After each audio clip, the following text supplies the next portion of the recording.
فصل نو بہار ہے، ظاہری بہار کا موسم بھی ہے اور باطنی بہار کا موسم بھی آ گیا ہے، بغیر کسی وجہ کے نوازتا ہے۔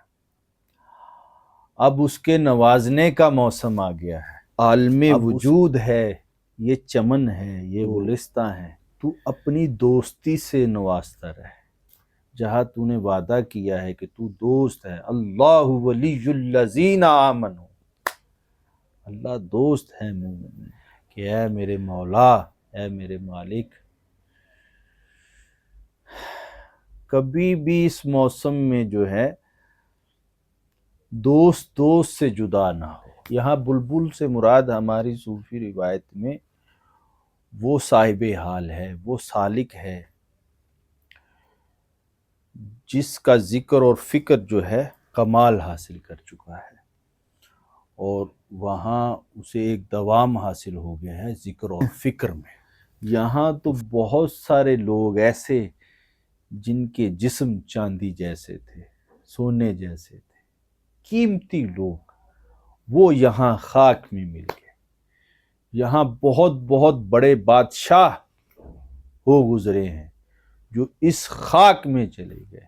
یہاں ایسی ایسی نئی دلہنیں تھیں جو ابھی اپنی زندگی کا آغاز کرنے جا رہی تھیں، وہ اس مٹی میں چلی گئی، اس خاک میں چلی گئی۔ تو زندگی کی یہ جو ناپائیداری ہے، اس کو سمجھو۔ اعوذ باللہ من الشیطان الرجیم، بسم اللہ الرحمن الرحیم، رب اشرح لی صدری ویسر لی امری واحلل عقدۃ من لسانی یفقہوا قولی۔ صدق اللہ العلی العظیم۔ یا رب بالمصطفیٰ بلغ مقاصدنا واغفر لنا ما مدى یا غاصی الکرم۔ آج جس غزل کو ہم پڑھنے جا رہے ہیں وہ دیوان حافظ شیرازی رحمۃ اللہ علیہ سے ہے۔ بہار کا موسم ہے، ظاہری بہار کا موسم بھی ہے اور باطنی بہار کا موسم بھی آ گیا ہے۔ فصل نو بہار ہے، ظاہری بھی اور باطنی بھی۔ حافظ شیرازی رحمۃ اللہ علیہ اسی بہار کا ذکر کر رہے ہیں جو باطنی بھی ہے اور ظاہری بھی ہے۔ حافظ صاحب کا یہ کمال ہے کہ ان کے ہاں فطرتی شاعری بھی بہت زیادہ پائی جاتی ہے۔ فطرت میں پائے جانے والے جتنے بھی مظاہر ہیں جو کہ حقیقت کے ساتھ جڑے ہوئے ہیں، ان کو بار بار لاتے ہیں۔ اس غزل میں بھی حافظ صاحب نے جس چیز کو علامت کے طور پر، استعارے کے طور پر، تشبیہ کے طور پر لے کے آئے ہیں، وہ گل ہے، چمن ہے، فصل بہار ہے۔ انہی کے گرد وہ گھماتے ہیں، اور گل سے وہ کیا کیا معنی جو ہیں وہ لے رہے ہیں۔ وہاں جو معنی آفرینی ہے وہ بھی کمال کی ہے۔ چمن کیسا ہے، فصل نو بہار کیسی ہونی چاہیے، پھر اس کے ساتھ تعلق کیسا ہونا چاہیے، یہ سب چیزیں وہ کھول رہے ہیں اس میں۔ وہاں جو گل کو لے کر انہوں نے اپنے معنی جو ہیں وہ بیان کیے ہیں، وہ انتہائی اپنے اندر سمونے کے ہیں، اپنے اندر باندھنے کے ہیں، محفوظ کرنے کے ہیں۔ شروع کرتے ہیں، فرماتے ہیں: ہنگام نو بہار گل از بوستاں جدا، یا رب مباد ہیچ کس از دوستاں جدا۔ فرماتے ہیں بہار کا موسم آ گیا ہے، فصل نو بہار ہے۔ بہار کا ابتدائی دور جو ہے وہ شروع ہو گیا ہے۔ تو فرماتے ہیں گل از بوستاں جدا، یہ کیسے ہو سکتا ہے کہ پھول کے کھلنے کا موسم ہے اور وہ چمن سے، باغ سے، گلستان سے جدا ہو؟ تو اصل میں اس کے اندر جو معنی ہیں وہ یہ ہیں کہ فرما رہے ہیں کہ اس کی رحمت کا دور آ گیا ہے، اس کے کرم کرنے کا دور آ گیا ہے، اس کے فضل کا، اس کی عنایت کا، اس کے کرم کا یہ موسم ہے۔ اور جب یہ موسم آتا ہے تو پھر وہاں وہ ہر ایک کو نوازتا ہے۔ یہ جو عالم وجود ہے، یہ چمن ہے، یہ گلستان ہے، جہاں پھر وہ وجود جن کے ساتھ اس کی وہاں نسبت ہے، تعلق ہے، وہاں اپنی صفات کے ساتھ اظہار کرتا ہے، ان صفات کے ساتھ جو سراپا رحمت ہے، جہاں سوائے فضل کے وہ کچھ بھی عطا نہیں کرتا، وہ وہاں اپنے فضل سے نوازتا ہے، اپنی رحمت سے نوازتا ہے، اور بغیر کسی وجہ کے نوازتا ہے۔ اب اس کے نوازنے کا موسم آ گیا ہے، اب اس کے بخشنے کا موسم آ گیا ہے، دوزخ سے نجات دینے کا موسم آ گیا ہے، اپنے فضل اور رحمت سے نوازنے کا موسم آ گیا ہے۔ تو پھر اس عالم کو وہ اپنی اس رحمت سے نوازتا ہے۔ تو فرماتے ہیں یہ عالم وجود ہے، اور اس میں اب موسم کیا ہے؟ فصل نو بہار کا ہے، یعنی کہ مخلوقات کو نوازنے کا موسم اپنی شان کے تحت۔ تو ہنگام نو بہار گل از بوستاں جدا، یہاں وہ کیسے نوازتا ہے یہ کسی کو خبر نہیں ہے، بس وہ نوازتا ہے۔ پھر وہ کیسے نوازتا ہے اپنے ارد گرد میں دیکھ لو، طرح طرح کے پھول کھلتے ہیں، خوشبوئیں آتی ہیں۔ ایک بہار کے موسم میں آپ اپنے ارد گرد میں دیکھیں کیسے کیسے رنگ کھل رہے ہوتے ہیں، اور پرندے جو ہیں وہ چہچہا رہے ہوتے ہیں۔ ایک رنگینی کا موسم ہوتا ہے، تازگی کا موسم ہوتا ہے، فرحت کا موسم ہوتا ہے۔ تو وہاں وہ ظاہری طور پر بھی انسانوں کو ان چیزوں سے محسوس کرتا ہے، اور باطنی طور پر اس سے بھی زیادہ وہ وہاں اپنی روحانی لذات جو ہیں وہ عطا فرماتا ہے۔ تو پھر دوسرے مصرعے میں ایک دعا ہے، ایک ندا ہے، اس کی ایک فضا ہے۔ فرماتے ہیں یا رب مباد ہیچ کا زز دوست آ جدا، کہ اے میرے مولا، اے میرے مالک، کبھی بھی اس موسم میں جو ہے دوست سے جدا نہ ہو۔ تو اپنی دوستی سے نوازتا رہے، جہاں تو نے وعدہ کیا ہے کہ تو دوست ہے۔ اللہ ولی الذین آمنوا، اللہ دوست ہے مومنین کا۔ یہاں جو تو متقین کا دوست ہے، قانتین کا دوست ہے، راکعین کا دوست ہے، ساجدین کا دوست ہے، تو اپنی دوستی سے نوازتا رہے، اپنی دوستی سے ہمیں جوڑے رکھ، اپنی دوستی سے ہمیں وابستہ رکھ، تو ہمیں خود سے جدا نہ کر۔ یا رب مباد ہیچ کس اس دوستاں جدا، یہ کیسا موسم ہوگا کہ بہار کا موسم ہو، پھول کھلنے کا موسم ہو، خوشبو کا موسم ہو، طرح طرح کے رنگوں کا موسم ہو، اور دوست سے جدا ہو۔ وہ بہار کیسی بہار ہوگی کہ جہاں دوست کے ساتھ نہ جڑا ہو، اس سے وابستہ نہ ہو، اس سے اپنا تعلق جو ہے وہ اس نے استوار نہ کیا ہو۔ تو ہمیں اپنی روحانی بہار کے موسم میں خود سے جدا نہ کر۔ اگر ہم تجھ سے جدا ہو گئے تو اس سے بڑی خزاں کوئی بھی نہیں ہے، اس سے بڑا اجاڑے کا موسم کوئی بھی نہیں ہے، اس سے بڑی ویرانی کا موسم کوئی بھی نہیں۔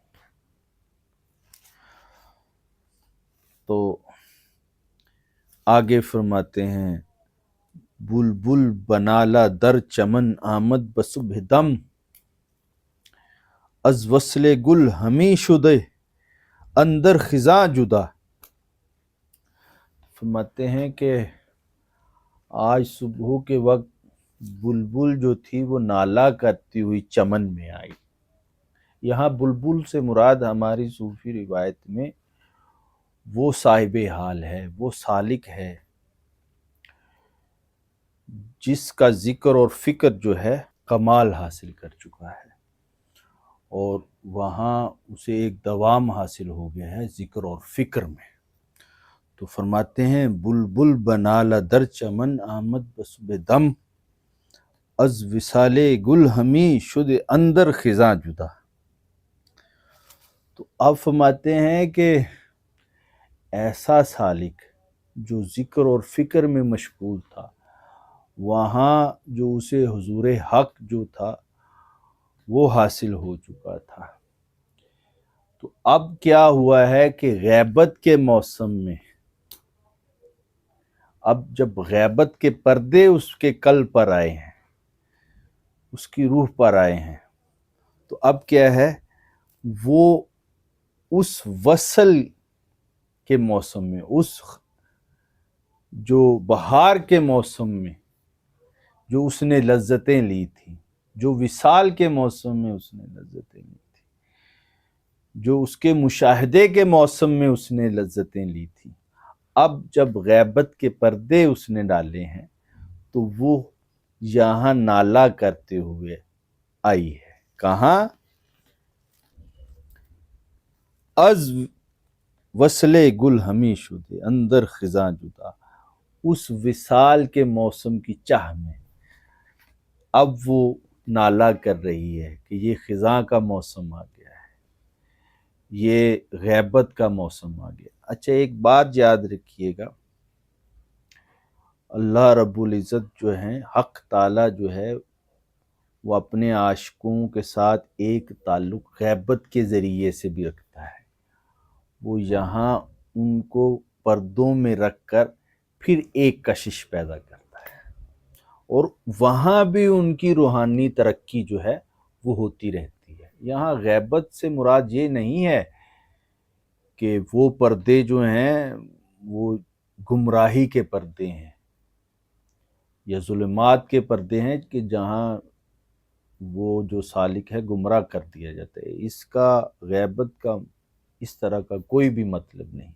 غیبت سے مراد یہ ہے کہ جہاں اس نے اپنا مشاہدہ ذات جو تھا اس سالک کو جو عطا کر دیا تھا اس میں پردے میں کر دیا ہے بس، اور اب جو اپنی غیبت ہے اس پردے سے اس کو پھر بلا رہا ہے، تو وہاں بھی اس کی روحانی ترقی ہو رہی ہے۔ تو فرماتے ہیں، آگے فرماتے ہیں دنیاست باغ کوہنو، دنیاست باغ کوہناؤ انسان چو نو گلن، ہر یک ز شاخ عمر کنند باغباں جدا۔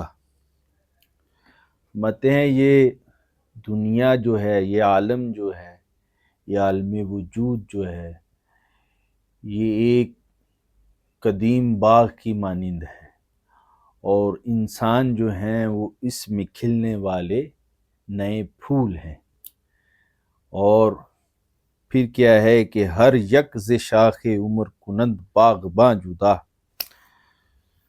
تو یہاں وہ اپنے دست اجل سے، اپنی دست قدرت سے وہاں ان پھولوں کو چنتا رہتا ہے۔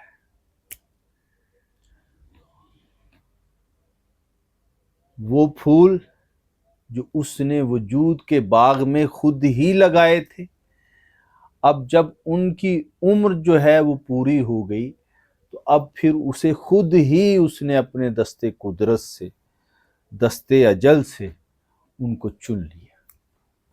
تو یہاں دیکھیں کہ گل کی یہ نسبت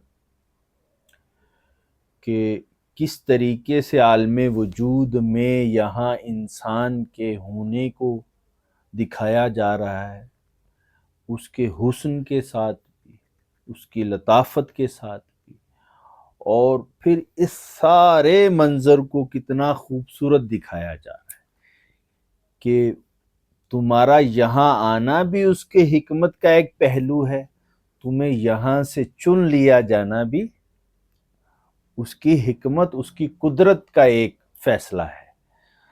تو انسان کبھی دیکھیں کہ یہاں اگر ہمیشہ کے لیے رہ جائے تو وہ کتنی تکلیف میں رہے گا۔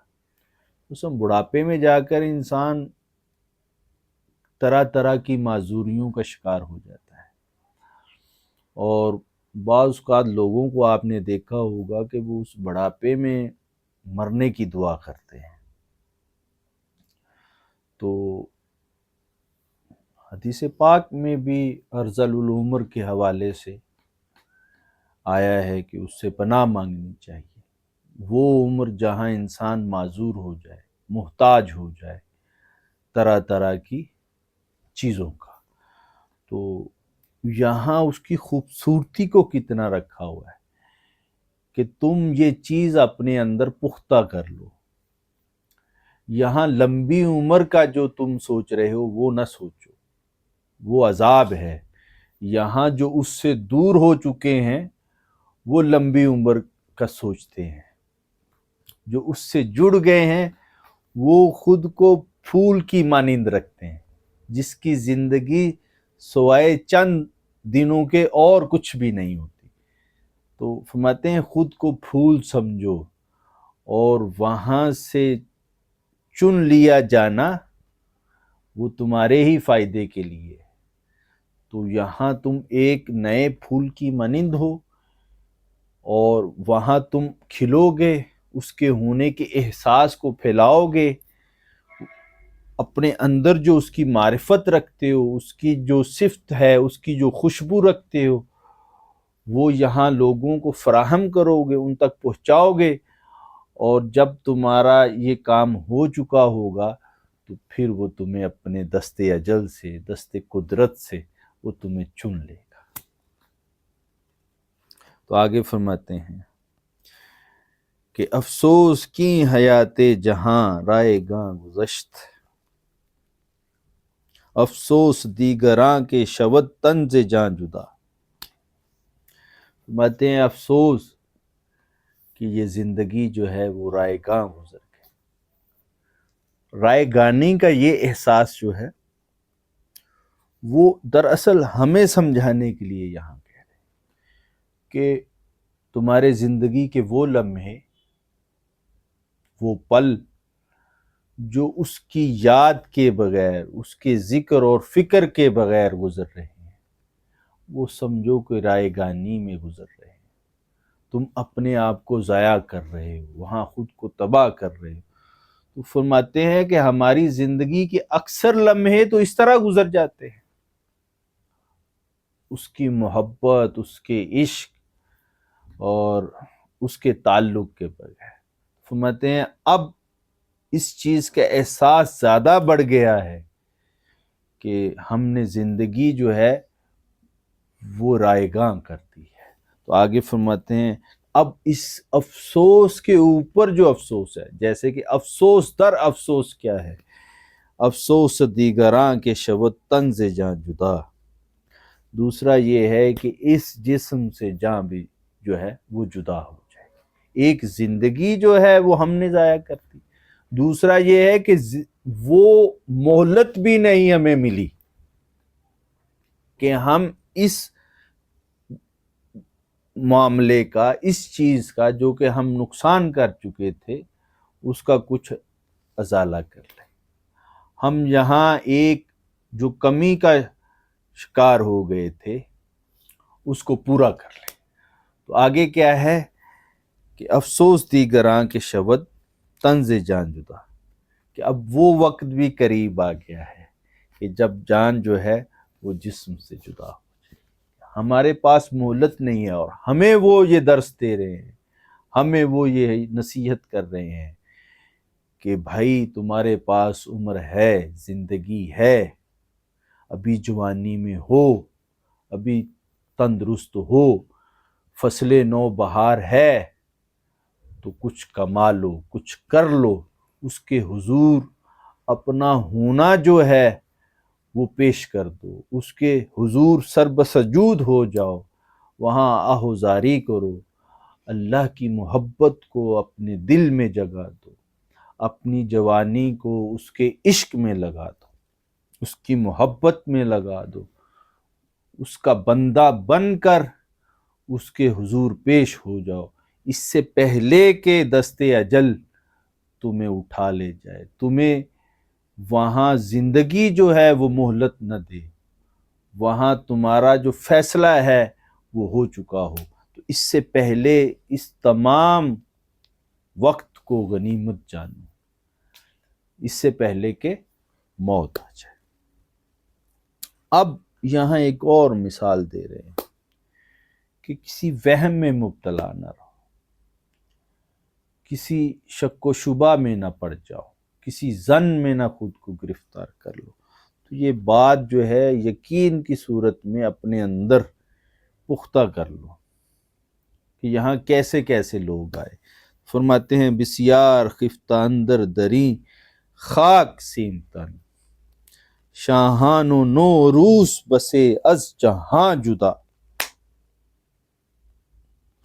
فرماتے ہیں یہاں تو بہت سارے لوگ ایسے جن کے جسم چاندی جیسے تھے، سونے جیسے تھے، قیمتی لوگ، وہ یہاں خاک میں مل گئے۔ یہاں بہت بہت بڑے بادشاہ ہو گزرے ہیں جو اس خاک میں چلے گئے۔ یہاں ایسی ایسی نئی دلہنیں تھیں جو ابھی اپنی زندگی کا آغاز کرنے جا رہی تھیں، وہ اس مٹی میں چلی گئی، اس خاک میں چلی گئی۔ تو زندگی کی یہ جو ناپائیداری ہے اس کو سمجھو، وہاں کسی وہم میں مبتلا نہ ہو جاؤ، کسی شک و شبہ میں خود کو نہ پھنسا لو، اور اس کے حضور خود کو پیش کر دو اور وہاں خود کو جوڑ دو۔ تو پھر فرماتے ہیں ترک ہواؤ ہرس، ترک ہواؤ ہرس بکن حافظہ کنو، بہر وصال دوست شو از ایوں آ جدا۔ فرماتے ہیں اے حافظ ہواؤ ہرس کو چھوڑ دے، اپنی مادی وہ ضروریات جن میں خود کو ڈال کے تو گمراہ کر رہا ہے اس کو چھوڑ دے، اپنے لالچ کو چھوڑ دے۔ بہر وصال دوست شو از ایوں آ جدا، تو اے حافظ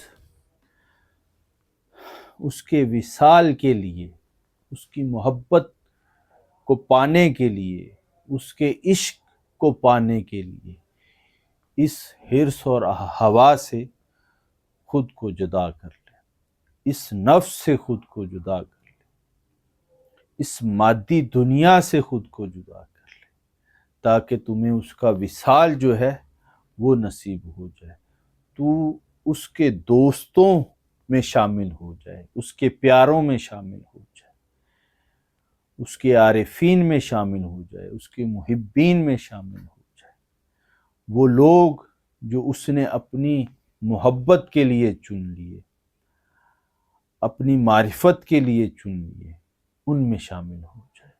تو اگر ان میں شامل ہونا چاہتا ہے تو یہ حرص و ہوا اور اپنے اندر سے لالچ جو ہے اس کو نکال دے۔